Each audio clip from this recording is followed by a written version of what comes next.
لە نووسراوێکدا کە لە میدیاکانەوە بڵاوکراوەتەوە پێشنیار کراوە وانەیەکی تایبەت با یۆگا لە ناوەندەکانی خوێندن زیاد بکرێت.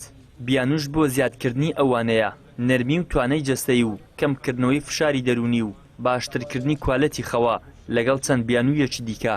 مامۆستایەکی ئاینی دەڵێت هێنانی بابەتێکی لەو جۆرە بە هیچ شێوەیە قابلی قبولکردن نییە بەهۆی ئەوەی یۆگا ئاینیەکی بوزاییە کە پەیوەندی ڕۆح بە غەیبەوە دەبەستێت. یۆگا سێشتی تێدا بە حیساب ڕیاضەیە دانیشتن و ئەجا هەندە زیلک و بەرگەی هەیە ئەوەندەش نامێنی ئەو حیجابە هەندە حیجابە هەندش تێک دەدەن لەوانەیەک لە مەقسەدەکانش ئەوەبی.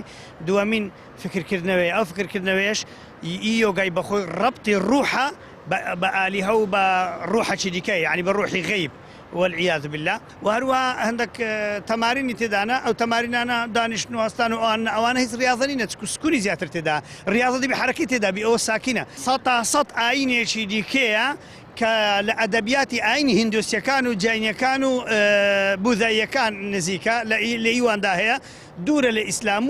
پسپۆرێکی پەروەردەیی دەڵێت یۆگا گەر وەرزشە ئێمە لە ناوەندەکانی خوێندن وانەی وەرزشمان هەیە. ئەگەر ئاینیشە هێنانی کللتور و ئاینی بێگانە قبولکراو نییە دەشڵێت بەهۆی فەرامۆشکردن و بێ بایەخکردنی وانەی ئاینی ئیسلام لە ناوەندەکانی خوێندن زیانی زۆر بەر قوتابیان کەوتووە بە تایبەت لە ڕووی پەروەردەییەوە.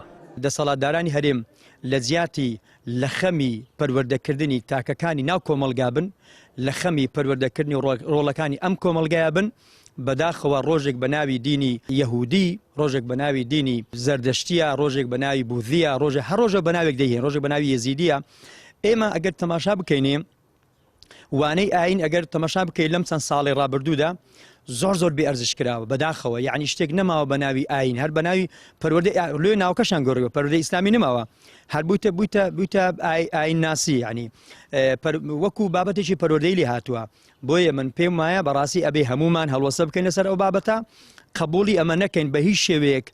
ڕەنگە گۆڕانکاری لە کاتی نووسراوەکە ڕاستەوخۆ ئاراستەی وەزیری پەروەردە کراوە بە ئامانجی جێبەجێکردنی لە ناوەندەکانی خوێندندا هەر بەپێی ئەو نووسراوەش کە بڵاو کراوەتەوە داوا کراوە ئەو بابەتە بە ئامانجی لێکۆڵینەوەی زیاتر ئاراستەی بەڕێوەبەرایەتی گشتی پرۆگرام و چاپەمەنیەکانی وەزارەتی پەروەردە بکرێت. دیاریژنی ئاخۆ وەزارەتی پەروەردە قبولی دەکات بە فەرمی یاخود ڕەتی دەکاتەوە بە فەرمی. ئیدریس محەممەد کەناڵی ئاسمانی پەیام هەولێر.